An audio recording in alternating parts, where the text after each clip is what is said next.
Good morning, my friends, and welcome to another Coffee Talk with John.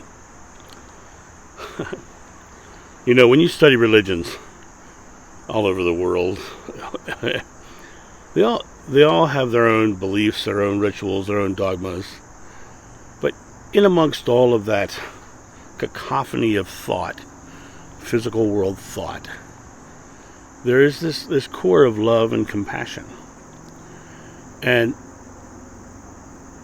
what's interesting is all of the struggles that we seem to run into when it comes to spirituality and religion comes from the man-made beliefs wrapped around love and compassion.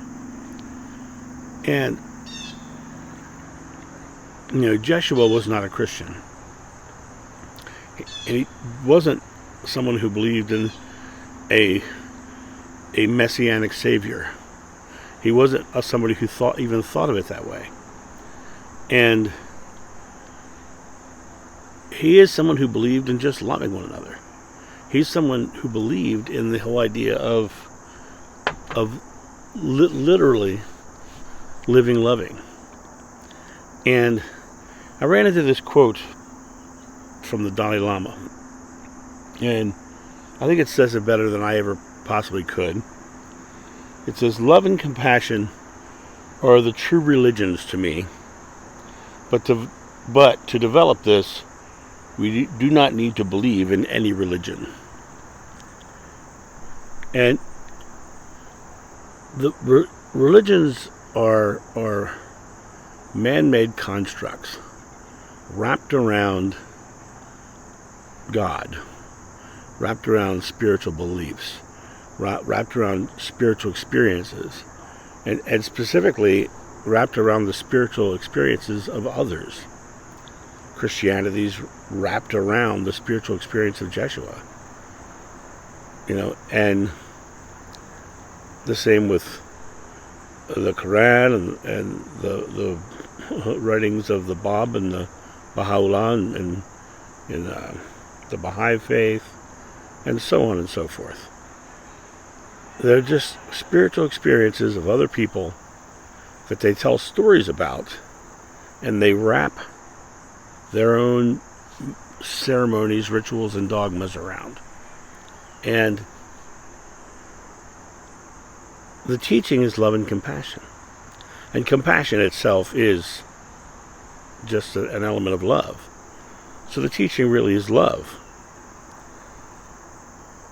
In almost every example of spiritual thought that you'll find, you'll also find a correlation of fear. And you'll find the releasing of fear. Buddha said the secret to enlightenment is the eradication of fear. Lo, that I walk through the valley of the shadow of death, I shall fear no evil, for thou art with me. God is with you, for love is with you. God is love. So love and compassion is the true religion, as it were. Although I think we ought to lose that word. I think we ought to just call it love and realize the oneness of that one element that unites us all. You know, I traveled all through the Middle East and met many a Muslim person. And I treated them with love and respect, and they treated me with love and respect. You know, and I met in India, I met many Hindus, and they treated me with love and respect, and I treated them with love and respect. Right? You know, how we treat each other is what matters. Whatsoever you do to the least of my brother, that you shall do unto me. Right? So it's the same. We treat each other the same. We treat each other the same no matter what our religions are, no matter what our faith is. You know, I'm just so fascinated by the religions and the dogmas and the rituals that are so adhered to and so damaging to the world, when in fact, if they would stick to the core tenet of the religion, to the love part of the religion, we wouldn't have the fears and the anxieties that cause those struggles. We wouldn't have people scared of burning in hell. We wouldn't have people who are misinterpreting ancient texts to mean that they should be able to kill non-believers. There's so many different methods and madness. And that's a great word, madness, if you think about that. People get into their religion for love and compassion, but they get mad at everybody else. They go into their madness. They go into the place where they are literally mad at the world, mad at others for not believing as they do. Now, don't get me wrong. This is not a polarity. This is not a black or a white thing. There are some people who are very loving in all religions, but there are many who are zealots and who read the ancient texts and come away with this idea that they are meant to dominate the other religions or meant to sway everyone to their religion. All they are is a cult.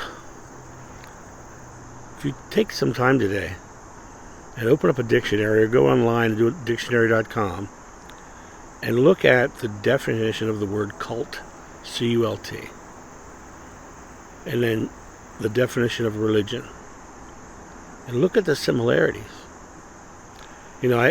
I've said in other videos, I have a sign on my front door because I'm on a major road, and I get a lot of people knocking on my doors with little pamphlets in their hands all the time, wanting to sway me to Jesus.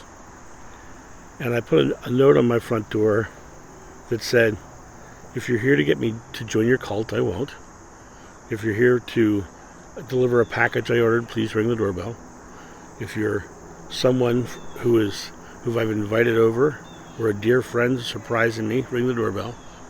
If you're here to get me to purchase your product or service, I won't. And I literally watched, from my front office, I watched 2 cars pull in my driveway.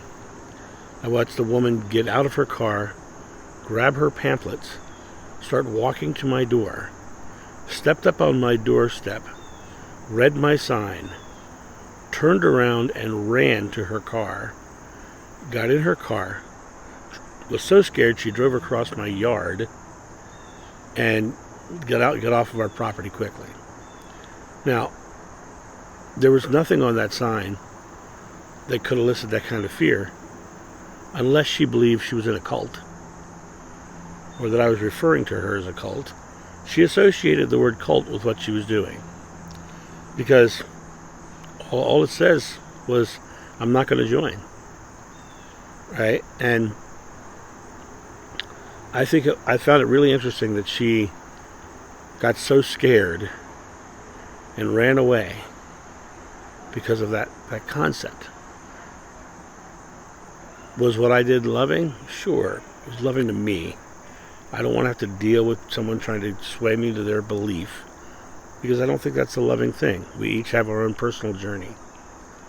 Is it the loving thing for them to come knock on my door, ring my doorbell, and interrupt a nice afternoon with them trying to sway me? And in most cases, if you've ever got into the conversation with someone, like a real conversation as opposed to just letting them talk, they will tell you how wrong you are.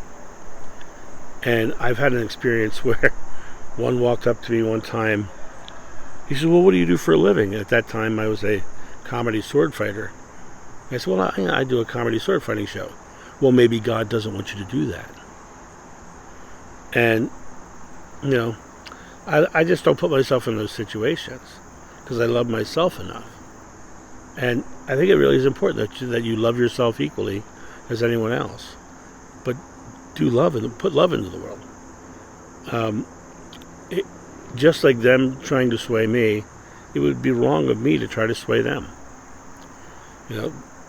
Put out the information, and they will find the information if they're looking for it, because they're the ones who have to come to the place of going, this just doesn't feel right.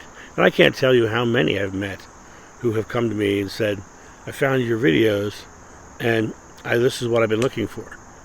Because they just knew something wasn't right. I know people who left the Mormon faith, and every Mormon I've ever met has been a wonderful person. But when this person left the Mormon faith, they literally harassed her. And I was like, that makes no sense, because every Mormon I've ever met has been just a lovely person. But no, they literally harassed her, because you're not supposed to leave. And what's that mean? That's cult-like behavior. So, another Dalai Lama quote: "My religion is simple, my religion is kindness." Be kind. Love one another. You don't need to go to church on Sunday. You don't need to fear God, because God is love. Be a loving, caring person. Live a loving life, and you'll love living. And that's my thought on this today. You guys have a great day. I'm going to finish this coffee. You guys have a great day, and I'll talk to you soon. See ya. Bye. Hey guys, thank you so much for your support of the channel. Every day I pour my heart into creating these videos so that they bring value. That's my goal. That's my intention. And if they have brought value to you, and you have the means, directly below this video you're going to see a donation link. You can donate as little or as much as you'd like if you have found value. Also, you can go to johnofnew.com, pick up my regression, which is the moment of me meeting Jeshua and witnessing the crucifixion is on that regression. My meditations, my mini courses, even prints of my Jeshua painting are available on the johnofnew.com website. So if you have the means and you would like to make a purchase or make a donation, please feel free, because this channel solely exists by your generosity. And I am completely grateful to you for allowing me to speak my truth and hopefully bringing value to you. You guys have a great day, and I'll talk to you soon. See ya. Bye.